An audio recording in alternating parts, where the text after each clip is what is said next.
Back in the spring, sources leaked Meta's upcoming roadmap for hardware.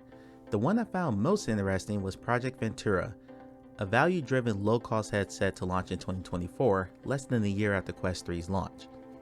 Today we're going to talk about that headset. We'll call it the Quest Lite, what compromises Meta can make to get the price down from Quest 3's starting point of $500, and whether or not they should even do this.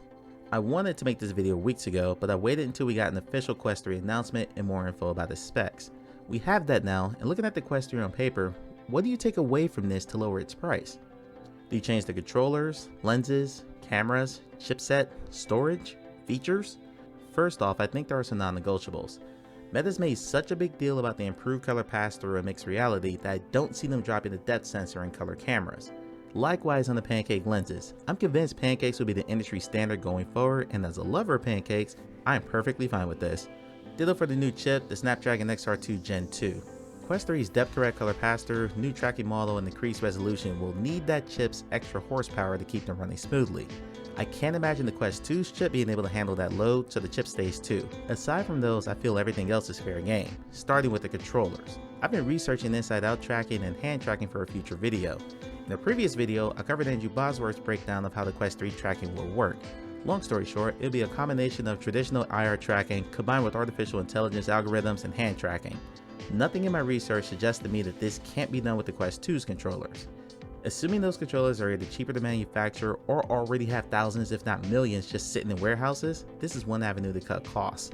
I've seen some other creators suggest shipping Quest 3 without controllers to reduce costs, but this makes zero sense to me. Even with all the investments in hand tracking, there simply aren't enough experiences, let alone high-end experiences, on the Quest platform to justify doing that. It also negates the point of selling Quest Lite without controllers if a set of Quest 2 controllers goes for $150 right now. Next is storage. The 256GB Quest 2 currently retails for around $350. I think if you ship Quest 3 Lite at a flat 128GB size, then you're presenting consumers with a choice. Either another powered headset with more storage, or the latest and greatest tech with less storage. As the owner of a 64GB Quest 2, I really struggle to see Meta going back to 64 gigs on storage, but frankly nothing would surprise me with that company. Next up are two external features of the hardware itself. First, the audio. You could either remove the onboard audio like the Big Screen Beyond is doing, or do away with the 3.5mm audio jack. This next one is painful, but I have to mention it. The IPD wheel. The Quest 2 only has 3 IPD settings, and if your IPD is between any of them, like mine is, you're out of luck.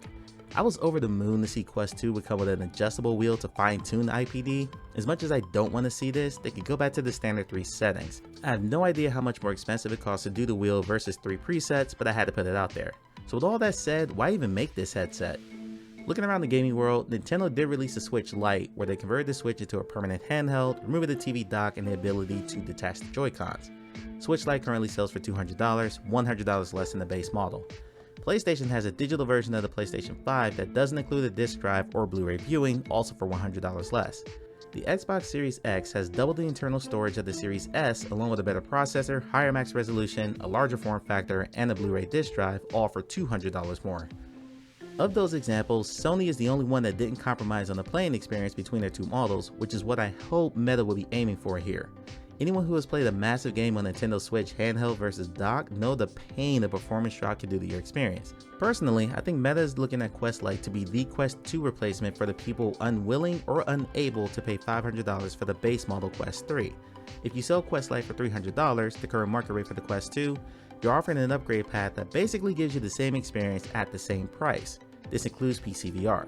This allows Meta to potentially speed up the retirement of the Quest 2, allowing developers to focus more on higher-end experiences using Quest 3's increased capacity. For those of us who consider ourselves VR enthusiasts, this can seem like a waste of time. Just remember, Meta already has, if not our money, at least our attention. You're not watching this video if they don't. The reality is your average person can't afford the latest and greatest tech all the time, sometimes settling for the last generation model or the more budget-friendly option. Think about the iPhone Pro Max versus an iPhone SE. In the PC world, you have your 4090 master race, then you have folks like me running a 3000 or 2000 series GPU. We've not seen this in VR, but that doesn't mean it can't happen. I wouldn't buy a stripped down Quest Lite for myself, but as a parent with birthdays and Christmas gifts to worry about, I would definitely appreciate a cheaper option for my kids. Let me know down in the comments if you'll be interested in the Quest Lite, especially if you're not buying the Quest 3 on day one, like a lot of you have said in comments on previous videos. Before you jump to the next video on the screen right now, remember to tap the like button and subscribe for more coverage of the Quest platform. And as always, thank you for watching.